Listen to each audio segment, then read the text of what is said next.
একটি সরকারি চাকরি শুধু একজনের ভাগ্য বদলায় না, বদলে দেয় একটি পরিবারের স্বপ্ন, একটি গ্রামের আত্মবিশ্বাস। বীরভূমের বোলপুর থানার অন্তর্গত মির্জাপুর আদিবাসী পাড়া এদিন ঠিক তেমনই এক আবেগের দিনের সাক্ষী থাকলো।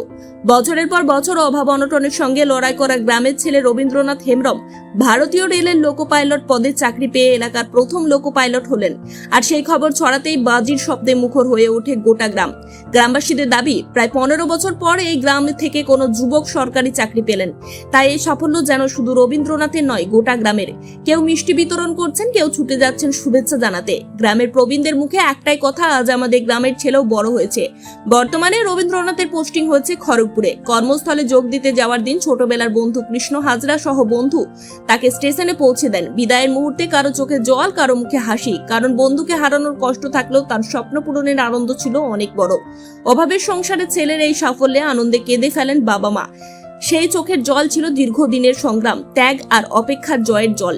তবে নিজের সাফল্য নিয়ে নয়, গ্রামের ভবিষ্যৎ নিয়ে বেশি ভাবেন রবীন্দ্রনাথ। আবেগঘন কণ্ঠে তিনি বলেন, আমি চাই আমার মতো আমার ভাই বোনেরাও সরকারি চাকরি পাক। ওরা চাকরি পেলে আমি নিজের থেকেও বেশি খুশি হব। এই গ্রামের প্রতিটি পরিবারের কষ্ট আমি খুব কাছ থেকে দেখেছি। আজ রবীন্দ্রনাথ হেমব্রম শুধু একজন লোকো পাইলট নন, তিনি মির্জাপুর আদিবাসী পাড়ার হাজারো স্বপ্নের প্রতীক। তার সাফল্যে যে আনন্দ আজ গোটা গ্রাম মেতে উঠেছে, সেই আনন্দ যেন আগামী দিনে আরো অনেক বাড়ির দরজায় কড়া নাড়ে। কারণ একজন রবীন্দ্রনাথের সাফল্য প্রমাণ করে দিয়েছে, স্বপ্ন যদি সত্যি হয় তবে তার আনন্দ শুধু একটি বাড়িতে নয়, ছড়িয়ে পড়ে গোটা গ্রামে।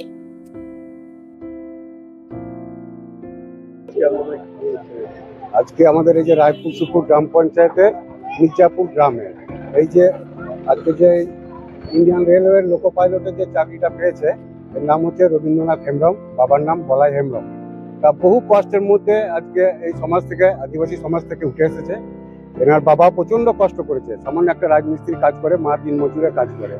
তারই মধ্যে আজকে বহু কষ্ট এবং টিউশনি করেছে। টিউশনি করার সেই পয়সা থেকে নিজে যে কোচিংয়ে গিয়েছে এবং সকাল থেকে সারাদিন যেভাবে অক্লান্ত পরিশ্রম করেছে। এবং এর ছোট থেকে একটা টার্গেট ছিল যে একটা চাকরি যাতে পাই। আজকে হয়তো চাকরিটা না পেলে বহু কষ্টের মধ্যে এই সংসারটা কাটাতে হতো। আজকে এটা পাওয়াতে আমাদের গ্রামের লোকজন বা বন্ধু বান্ধব আমরা সবাই খুবই আনন্দ। নমস্কার, আমি রবীন্দ্রনাথ হেমব্রম। তো আজকে আমার খুবই আনন্দের দিন।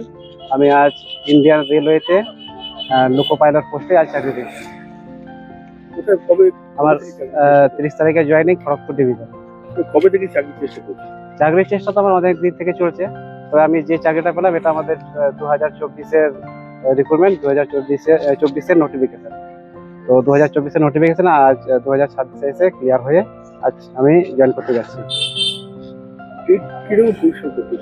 পরিশ্রম তো ভালোই করতে হয়েছে, প্রচুর পরিশ্রম। এখন এই কম্পিটিশন, যা কম্পিটিশনের বাজার, এই আজকেরকার দিনে চাকরি পাওয়া খুবই কঠিন। তো প্রচন্ড খুব কষ্টের মধ্যে দিয়ে প্রচুর পরিশ্রম করে আজকে জায়গায় পৌঁছাতে পেরে আমি নিজেও খুব খুশি। আশা করতে পেরেছিলি এটা হবে? আশা করতে ঠিক পাইনি, তবে আমার চেষ্টা ছিল, টার্গেট ছিল, টার্গেট ফিক্স ছিল আর চেষ্টা করে গেছিলাম। প্রচন্ড প্রচন্ড আমি আজ ভীষণ আনন্দিত।